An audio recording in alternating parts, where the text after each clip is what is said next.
Buenas amigos del fútbol, de Brasil, de Argentina, de todas partes del mundo que nos miran. Hoy vamos a tocar un video más que polémico, que es los clubes que pueden dejar de existir de Brasil. Algunos me van a decir, pero ¿cómo? Si el fútbol brasilero es lo mejor del mundo, o mejor del mundo. ¿Cómo puede ser? Sí, es una de las grandes ligas que hay en el mundo, pero no todo es color de rosas, como diríamos acá en Argentina. Hay muchos problemas económicos, de plata, de dinero. ¿Por qué? Porque hay clubes que están complicados financieramente, económicamente. Así como hay equipos que con premios se fueron para arriba, como son Flamengo, Palmeiras, hay otros equipos que, inclusive siendo SAF, Sociedades Anónimas de Fútbol, inclusive con eso están en un momento casi de quiebra, ¿sí? No significa con esto que van a dejar de existir, sino que podrían dejar de existir si siguen haciendo las cosas mal. ¿Por qué? Porque si no tienen plata para sostenerlo, tienen que cerrar como cualquier empresa, porque los modelos de sociedades anónimas son empresas y los modelos de clubes también pueden llegar a quebrar en algún momento y bajar tantos niveles que sean difícil de poder subir. De todos modos, estamos hablando de equipos gigantes que vamos a ver en minutos nada más, que para mí es difícil que suceda eso, pero no imposible. Hemos visto casos como Palermo en Italia, como Parma en Italia, multicampeón, que han dejado de existir y lo volvieron a recomprar para hoy estar de vuelta en el fútbol. Pero no puede ser lo mismo acá en Brasil. Quizás sí, quizás no. Así que sin hablar más, vamos a ver ahora sí un informe que les preparamos que es espectacular. El lado B, el lado que no todos ven de Brasil, justamente equipos que pueden entrar en quiebra. En realidad más un signo de pregunta, no tanto una afirmación. Y la quiebra que viene en 3, 2, 1 y puede llegar a explotar de los siguientes equipos que vamos a estar viendo. Así que presten atención porque son equipos a mi gusto gigantes. La pregunta es si puede un gigante dejar de existir, y les digo sí, puede dejar de existir, como nombré anteriormente. ¿Por qué? Porque estamos hablando que en algunos tienen ingresos récord y otros tienen deudas que también son récord, ¿sí? El fútbol brasileño en general son más los equipos que están endeudados que los que están con superávit, podríamos decir, ¿no? Que son muy pocos realmente. En general en todas partes del mundo es así, pero en Brasil no es la excepción. Vamos a repasar un poco el informe que preparamos acá. Brasil es uno de los países con los clubes más ricos y a la vez más pobres del mundo. Facturan millones, pero también deben fortunas. El partido perfecto que es un desastre. Esto no es un análisis, es la autopsia financiera del fútbol más caliente del continente, porque, insistimos, para nosotros el fútbol brasilero, tanto para ustedes también, el fútbol brasilero, y vuelvo a mí, es uno de los más calientes en cuanto a fútbol, en cuanto a participación, en cuanto a ingresos del continente. No hay dudas que América está prácticamente gobernado por el fútbol brasilero. Eso estamos todos de acuerdo, ¿no? Y como spoiler, vemos que varios equipos están en terapia intensiva financiera. Me encantó y con la ambulancia ahí abajo. Bueno, pasamos ahora sí a analizarlo. Dale. Estos datos que vamos a ver ahora son, podríamos decir, del año 2024, pero siguen siendo actuales por varios motivos. Vamos a analizar en el mercado general el fútbol brasileño, sociedad anónima, como lo catalogamos acá de forma divertida. Y vamos a ver un poco lo que son los números crudos del fútbol brasilero, no solamente de los equipos. Receta total, la plata que ingresó 11.300 millones de reais. Déficit acumulado es de 1.500 millones de reais y deuda total acumulada es de 20.900 millones de reais, ¿sí? Estamos hablando de todo lo que tiene que ver con primero el déficit, que estamos hablando anual, y después la deuda, que la deuda viene acumulándose de años anteriores, ¿no? Mientras los ingresos rompen récord, las pérdidas y las deudas explotan y el modelo, así como está hoy, parece que a largo plazo no va a ser sostenible. Y la pregunta que nos hacemos, ¿por qué Brasil nada en deudas? Si vemos que ganan todas las Copas Libertadores, Copa Sudamericana compiten, ¿por qué Brasil está así? Bueno, jugadas que llevaron a la crisis. Táctica histórica, mala administración más cheques sin fondo, que esto hablamos en todas partes del mundo es así, pero en Brasil no es la excepción. El VAR que no vio nada, me gustó el título que le pusieron acá los productores. Adelanto de TV gastados antes de cobrarlo, ¿sí? Me encantó el nombre. Básicamente, ¿qué significa? Te entra plata de la televisación y la gastaste antes de que te llegue. Pésimo, pésimo error. Gol en contra monumental. Me encantan los títulos, estuvieron inspirados. Estadios carísimos, ¿sí? El Arena, el Neoquímica Arena, que hipotecan futuro. Acá voy a hacer un paréntesis. Creo que eso tiene que ver con la gestión propia de cada club, pero recordemos que hacer un estadio propio es un descalabro en el fútbol sudamericano. No muchos equipos pueden darse ese lujo y en Brasil estamos viendo que es prácticamente moneda corriente hacer estadios nuevos. Que te quedan para toda la vida, sí, pero también la deuda te queda por mucho tiempo si no tenés buenos ingresos para sustentar esas compras, ¿no? Y también tenemos que hablar de fichajes bomba, salarios estrella de planteles que rompen cualquier presupuesto. Por ejemplo, Corinthians contratando a Depay, por ejemplo, contratando jugadores de Europa, como, bueno, Flamengo y Palmeiras tienen un poco más de recursos para poder hacerlo, pero otros equipos no tienen tanto sentido que gasten tanta fortuna como se viene gastando. SAF es el VAR financiero, para hacer una comparación. Bueno, la nueva regla, la ley 14.193, año 2021, el club deja de ser una asociación civil y se convierte en una empresa que permite inversión privada, ahora tiene dueño. ¿Se acuerdan? En el 2021, voy a venir a mí de vuelta, ¿se acuerdan en ese año que habíamos hecho informes para YouTube? Me acuerdo que muchos de todos ustedes de Brasil nos estaban mirando, que recién salía la ley que permitía con Bolsonaro en ese momento hacer que los clubes puedan ser sociedades anónimas. Bueno, cómo pasa el tiempo, ¿no? Ahora esa fue la primera regla que cambió un montón de cosas, ¿no? Y por eso pusimos el escudo de Botafogo. Si lo vemos ahí está Botafogo, que fue uno de los más significativos, pero también están Vitória, Vasco, Cruzeiro, muchos otros equipos que también están comprometidos, ¿sí? La promesa, ¿sí?, era que vendían acciones para ordenar deudas, ¿sí?, o que mejoran la finanza del club para acomodar deudas que casi todos los equipos tenían. Si funciona, gestión profesional, dinero fresco y futuro. Si falla, mismo desastre, pero con un logo nuevo y con un dueño enojado y con un dueño que en la primera de cambio se lava las manos y se borra, como suele pasar. Dato clave, de los 5 clubes más endeudados que vamos a ver a continuación, 4 de ellas son SAF, ¿sí? Voy a pasar ahora al siguiente slide. Y no toda deuda es tarjeta roja, pero en Brasil casi toda que lo es. Deuda buena, estamos hablando de inversión, estadio nuevo que genera ingresos, centro de entrenamiento de elite, activos que se valoran, perfecto. Pero también está la deuda mala, que es gastos corrientes, pagar sueldos con préstamos, fichar jugadores fuera del presupuesto, cubrir un agujero con otro, operación deficitaria, ¿sí? Esto estamos hablando de números crudos y duros de gestiones financieras, ¿sí? Pero bueno, obviamente que no toda la deuda es ni buena ni mala, depende qué hagas. Vamos a pasar ahora sí con el caso número 5. Así que armamos medio un top improvisado. El puesto número 5, Vasco da Gama, alerta de Sociedad Anónima de Fútbol. Partner Crisis, me encanta la verdad los logos y los dibujos que se hicieron. Análisis un poco de cómo viene el partido, el plan. La SAF con 777. Partner prometía un futuro enorme. La realidad que terminó pasando, la empresa entró en crisis global, problemas legales y caos por todos lados. El resultado, pagos atrasados, incertidumbre total y un gigante que está con una economía totalmente frágil. La deuda total en el 2024... Estamos hablando de 929 millones, ¿sí? Estamos de reales. Estamos hablando de unos 172 millones de dólares, muchísimo. Y un déficit en el año que le permitía justamente casi 100 millones de reales en contra. El costo del fútbol con ingresos, totalmente negativo, podemos decir.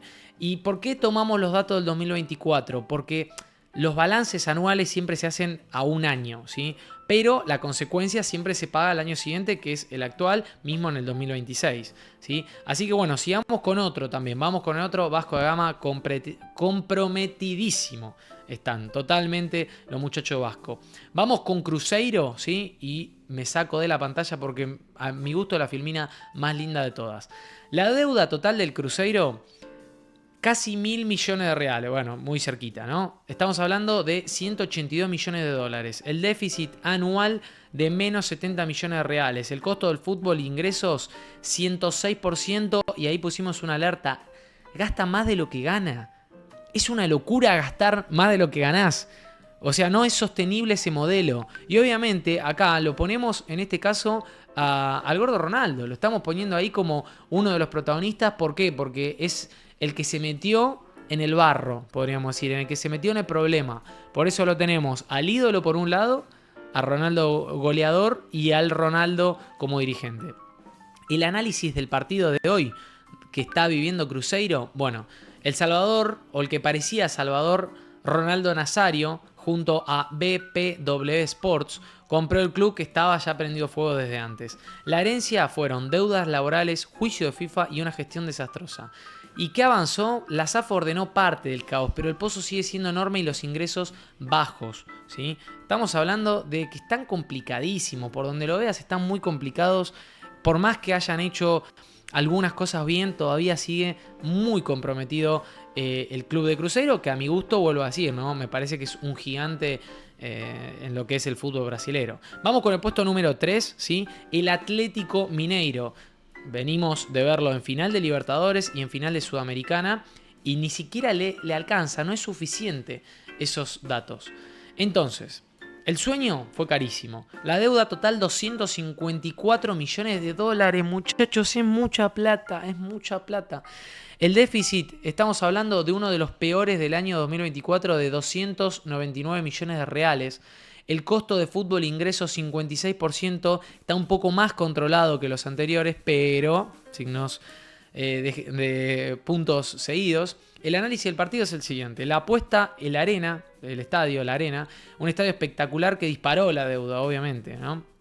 Rubens Menin a cargo de la dirigencia. La urgencia, planteles carísimos para ganar ahora mismo y que lamentablemente no le dieron los resultados porque no salió campeón de ninguno, ¿sí? Ni de Libertadores el año pasado ni de Sudamericana, que eso te acomoda un poco. Y si vos gastás, invertís tanto, vamos de vuelta a mí, si vos gastás, invertís tanto para poder competir, para poder estar a la altura de eso y no lo estás en un problema enorme, hermano, que es lo que le termina pasando al Atlético Mineiro con todos sus pros y los contras que tiene, con llegar lejos. Si no salís campeón, estás comprometidísimo con los números, realmente. Así que un poco el diagnóstico es que es una deuda mixta, ¿no? Por parte está buena, porque tenés un estadio que te va a durar por toda la vida, pero el riesgo de lo que gastaste ahora es jugadísimo realmente para el Atlético Mineiro. Pasamos al número 2, y lo voy a poner más abajo, porque también me gusta el gráfico como aparece. El Botafogo, un equipo que sí salió campeón en Copa Libertadores en el año 2024, que en teoría con ese ingreso te acomoda las cosas, pero tampoco fue suficiente. La deuda total, con todo lo que fue invertir tan fuerte en ese año, y recordemos algo también de Botafogo. Botafogo en el año 2023 estuvo por salir campeón de Brasileirao, no sé si se acuerdan que lo perdió en las últimas fechas, pero ya había invertido muy fuerte. De hecho me tocó hablar con una de las máximas accionistas del club, porque recordemos que Botafogo es una sociedad anónima. Tuve el placer de hablar y me decían que sí, que habían invertido fuerte para ganar el Brasileirao y la proyección era ganar la Copa Libertadores, que terminó pasando en el 2024. Y si hablamos un poco de cómo está hoy, el inversor mediático John Textor, Eagle Holding, llegó prometiendo una revolución, que para mí a nivel deportivo sí lo terminó logrando. El ancla, el club sigue arrastrando deudas viejas, juicios y una estructura de costos insostenibles. El veredicto, el modelo SAF todavía no logra sanear el caos. Diagnóstico zona roja, es uno de los peores equipos en cuanto a deuda. Fíjense bien este dato, no sé si lo están viendo, no sé si se me ve el mouse ahí en pantalla, no, creo que no, a ver si toco clic, ahí sí.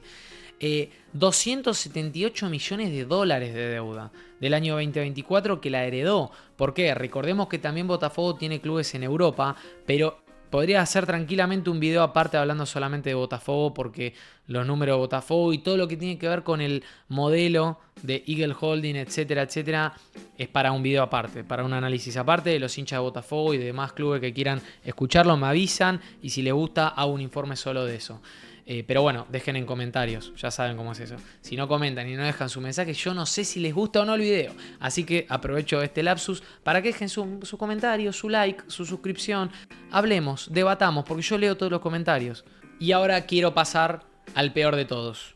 A un equipo que a mi gusto es gigante, un equipo que a mí me encanta. ¿Por qué? Porque eliminó a Boca en el año 2012. Y gracias, Corinthians, porque hiciste que los bosteros no deliren cosas. Corinthians, el gigante hundido. Escuchen este número. Es tremendo. 352 millones, voy a poner de vuelta al mouse. 352 millones de dólares. Es una locura. Estás hablando que podrías comprar con esa deuda, podrías comprar un club entero. Podrías comprar la Lazio, podrías comprar a Benfica, podrías comprar a Boca. Podrías comprar un montón de clubes con eso. El costo del fútbol sigue siendo muy alto también. Y miren un poco esto, el club más popular y el más quebrado. ¿Por qué el más popular? Porque estamos hablando que Flamengo es el equipo que tiene 40 millones de hinchas y el que le sigue, al parecer los números, no sé si son oficiales a día de hoy o no, estamos hablando de unos 30, 32 millones de hinchas en Brasil y en el mundo. O sea, estás hablando del segundo equipo más popular de Brasil y probablemente uno de los más populares del mundo, que tiene una deuda tremenda. O sea, con tantos hinchas no deberías tener una deuda tan grande. Y Corinthians sí la tiene y es muy complicado. La sentencia, el Neoquímica, que es un estadio hermoso, el Arena Mundial, 2014, tiene una carga monumental de 668 millones de reales. ¿Sí? La verdad, esa deuda la van a seguir pagando muchísimo tiempo más. Un cóctel explosivo, ¿no? Intereses, más multa, más pésimas decisiones dirigenciales. Y la paradoja es que es el único no SAF del ranking. O sea, estás hablando que el equipo más endeudado de todos no es Sociedad Anónima Deportiva. Por eso yo creo que no es solamente la culpa de las sociedades anónimas, ¿sí? Porque el debate siempre va a seguir siendo si las sociedades anónimas son buenas o malas. En este caso viene a reflejar que también los clubes con el modelo tradicional, como es acá en Argentina y en otros países, también puede dar pérdidas, como es el caso de Corinthians. Corinthians es un equipo gigante. Y si vemos también el costo de fútbol de ingreso, tampoco es el mejor. Y no tiene sentido la cantidad de plata que gastó. Si analizamos el Corinthians, la plata que gastó en jugadores, en técnicos, en el último tiempo, son números que la verdad te vuelan la cabeza para mal, no para bien, ¿no? Así que bueno, vamos a un poco a la conclusión, ¿sí? La pregunta, ¿van a desaparecer? Legalmente no. Los escudos y los nombres son demasiado grandes como para morir. Seguramente aparezca algún accionista, alguien que los rescate. Institucionalmente quizás sí. El club que conoces puede transformarse en otra cosa.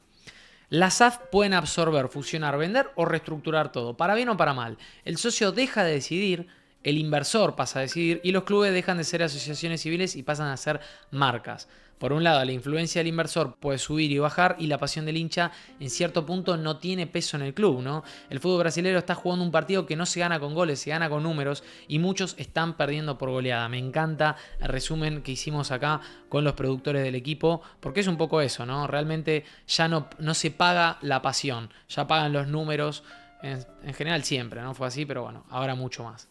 Así que bueno, a ver, ahora sí volvemos a mí.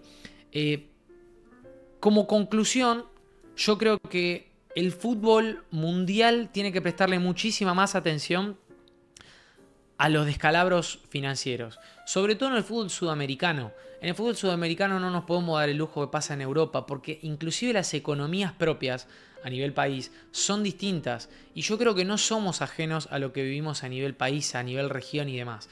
Brasil puede ganar mucha plata, puede ganar muchos títulos, puede ganar en Copa Brasil fortunas, pero si no las ganás, quedás endeudadísimo. Estamos hablando que Flamengo y Palmeiras, haciendo las cosas bien hace más de 10 años, están bien, pero el resto de equipos no. Que Corinthians esté tan endeudado como está es un papelón enorme, enorme. Comprando jugadores sin sentido, no solo de Pay, podemos hablar un montón de jugadores que compraron en los últimos años, jugadores que volvieron, Luis Alberto, Juric, no sé cuánto que se llamaba, ayúdeme con los nombres porque ahora se me van, pero jugadores que estaban jugando en Italia y que vinieron como refuerzos estrella y no llegaron, mismo el caso de los Romero, bueno, tantos que pasaron, mismo técnicos súper exitosos que no lo llevaron a nada, ¿no? Entonces creo que hay que prestarle mucho más atención a las gestiones deportivas. Pero bueno, esto se lo dejo para que debatan ustedes también. Este es un análisis un poco más largo que lo de costumbre porque me parece que valía la pena hablar un rato más. Los leo en comentarios, dejen su like y gracias como siempre por apoyar a este humilde canal argentino que se llama Vemos Fútbol, que lo hacemos con tanta pasión y con tanta dedicación. Se los quiere, gracias a todos por acompañar. Nos vemos en el próximo video de Vemos Fútbol. Chao.